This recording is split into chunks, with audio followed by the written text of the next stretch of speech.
Après l'Égyptien Abdel Fattah el-Sisi, Muhammadu Buhari du Nigeria est le deuxième chef d'État africain, le premier d'Afrique subsaharienne, à être reçu par le président Donald Trump. La rencontre entre les deux dirigeants à la Maison-Blanche a porté principalement sur le développement économique et la lutte contre le terrorisme.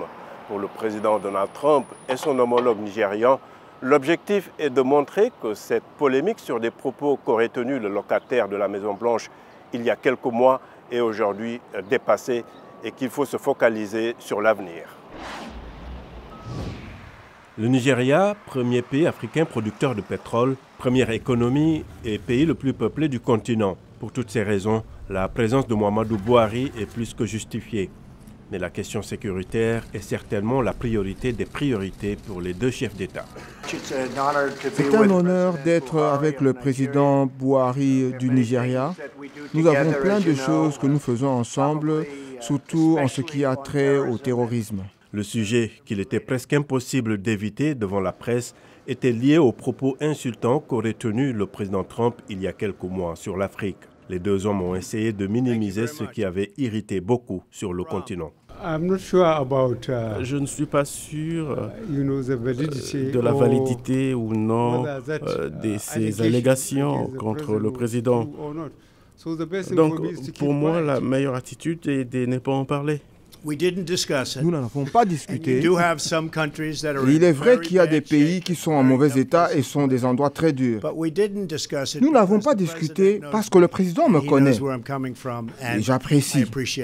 La visite du président Buhari est donc une autre occasion pour le locataire de la Maison-Blanche de tourner cette page et montrer son intérêt pour le continent. Et cela commence par le renforcement des relations dans le domaine sécuritaire. En avril de l'an dernier, l'administration Trump a donné son accord pour un contrat d'armement de 600 millions de dollars pour l'achat d'avions de combat dans le cadre de la lutte contre Boko Haram, annulant une décision de l'ancien président Barack Obama.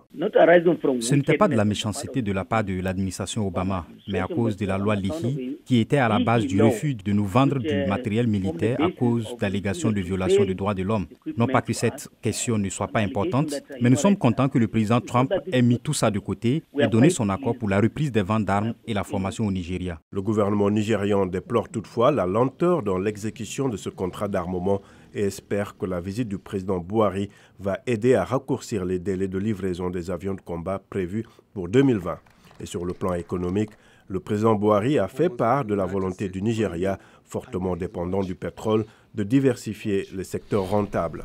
Notre objectif est de diversifier notre économie en mettant l'accent sur l'agriculture, la sécurité alimentaire, l'électricité et les infrastructures. Le président Trump, lui, promet que les États-Unis vont investir davantage au Nigeria, mais veut une levée des obstacles au libre-échange. Et pour moi, il s'agit de démanteler des barrières commerciales. Ces mesures vont rendre l'investissement plus facile pour les compagnies américaines et nigérianes.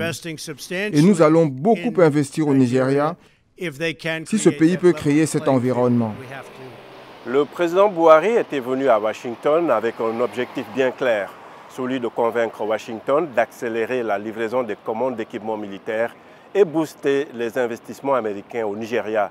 Et sur ces deux points, le président Trump est certainement sur la même longueur d'onde que son homologue nigérian. Mais le géant du continent devra d'abord convaincre qu'il peut venir à bout de l'insécurité. Abdurrahman Dia, VOA Afrique, Washington.